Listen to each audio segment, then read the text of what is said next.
एक मूरत रूहानी, एक सूरत रूहानी, एक मूरत रूहानी, एक राधा एक मीरा, दोनों ने शाम को चाहा, अंतर क्या दोनों की चाह में बोलो, अंतर क्या दोनों की चाह में बोलो, एक प्रेम दीवानी, एक रस दीवानी, एक प्रेम दीवानी, एक रस दीवानी। या तो मेरे से अपना विजिटिंग कार्ड मेरा ले जाना। मीरा के प्रभु गिरिधर नागर, राधा के मनमोहन,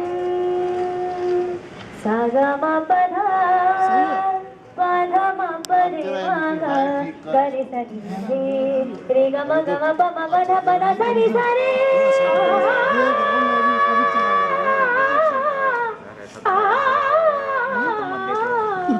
मीरा के प्रभु गिरिधर नागर, राधा के मनमोहन, राधा नित्य श्रृंगार करे और मीरा बन गई जोगन। एक रानी एक दासी, दोनों हरि प्रेम की प्यासी, अंतर क्या दोनों की तृप्ति में बोलो, अंतर क्या दोनों की तृप्ति में बोलो, एक जीत न मानी, एक हार न मानी, एक जीत न मानी, एक हार न मानी, एक राधा एक मीरा, दोनों ने शाम को चाहा, अंतर क्या दोनों की चाह में बोलो, अंतर क्या दोनों की चाह में बोलो, एक प्रेम दीवानी, एक तरस दीवानी, एक प्रेम दीवानी, एक तरस दीवानी, एक प्रेम दीवानी, एक तरस दीवानी।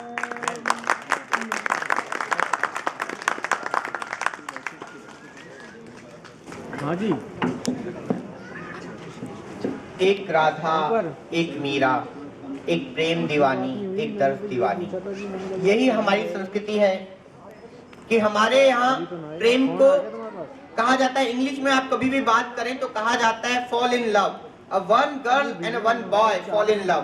लेकिन जब हमारी संस्कृति की बात की जाती है, भारतीय संस्कृति की बात की जाती है, जब सीता की बात की जाती है, जब राम जी की बात की जाती है, जब राधा जी की बात की जाती है, जब कृष्ण जी की बात की जाती है, तो कहते हैं प्रेम प्रकट हुआ। तो हमारी संस्कृति में कितना, हमारी संस्कृति और पाश्चात्य सभ्यता के बीच में कितना अंतर है, आप इन दो उदाहरणों से ही समझ सकते हैं। मैं अब आपके बीच में उस शख्सियत को आवाज देना चाहता हूँ मित्रों, जिन्होंने फरीदाबाद के अंदर इतना बड़ा प्रयास किया कि अगर कोई वृद्ध कभी भी किसी भी परेशानी का शिकार होता है तो सबसे पहले कोई नाम हाजिर होता है सहायता करने के लिए। अगर वृद्ध की बात नहीं करता तो फरीदाबाद के अंदर कोई भी शख्स उनके पास पहुंच जाता है कि मेरी ये समस्या है, तो बिना किसी अपने किसी भी स्वार्थ भाव के निस्वार्थ भाव से सेवा करने वाला कोई नाम हमारे बीच में होता है।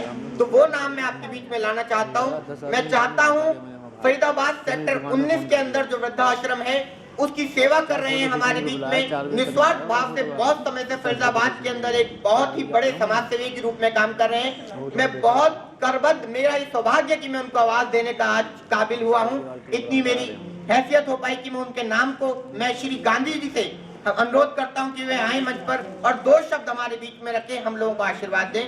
मैं आपसे एक बार आप जोरदार तालियां ऐसे शख्स के लिए, जोरदार तालियों से।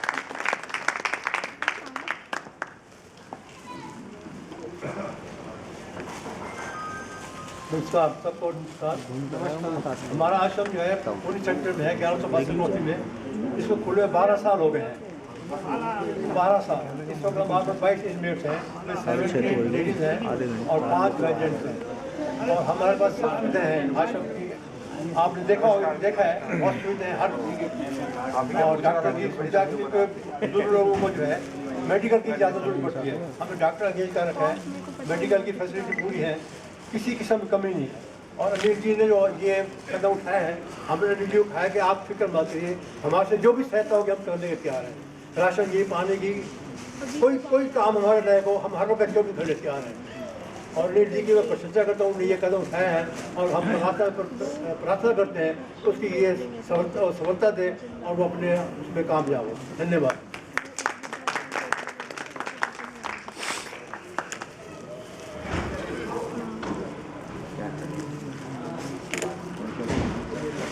अनिल सारिन जी ने जो इतना पुण्य का काम इस फरीदाबाद सेक्टर 28 के अंदर शुरुआत की है, मैं विश्वास दिलाता हूं कि इतने छोटे से समय में, इतने कम समय के अंदर इतने लोगों को यहां बुला लिया, इतने लोगों को अपने साथ जोड़ लिया, तो आने वाले 1-2 साल के अंदर ये संस्था फरीदाबाद ही नहीं, हरियाणा ही नहीं, पूरे देश भर में नए मुकाम हासिल करेगी। हमारे बीच में हमारे मुख्य अतिथि कुछ देर में उपस्थित होने वाले हैं। मैं तब तक एक ऐसे शख्स को आवाज देना चाहता हूं जिनकी उम्र काफी हो चुकी है और उनकी उम्र से ज्यादा उनका तजुर्बा हो चुका है।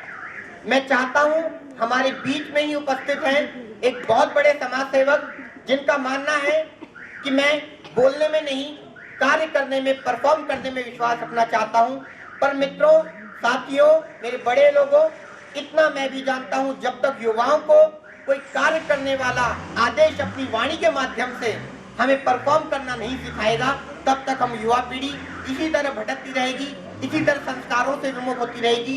जिनके हाथ में भगवत गीता है और जिनके हृदय के अंदर रामायण की पंक्तियां हैं, मैं ऐसे व्यक्ति को, ऐसे नाम को आवाज देना चाहता हूं, वे आए और जितना भी हम लोगों को मार्गदर्शन देना चाहें, हम युवाओं को नई राह देना चाहें, हम जैसे नए कलाकारों को नई राह देना चाहें, वो हमारे बीच में आए। मैं श्री ढिंगड़ा जी से अनुरोध करता हूँ वे हमारे बीच में आए और 2 शब्द रखें। में जोरदार तालियां आप लोग बजाएं एक परफॉर्मर के लिए, जोरदार तालियां कि वो परफॉर्मर आए और हमें मार्गदर्शन करें।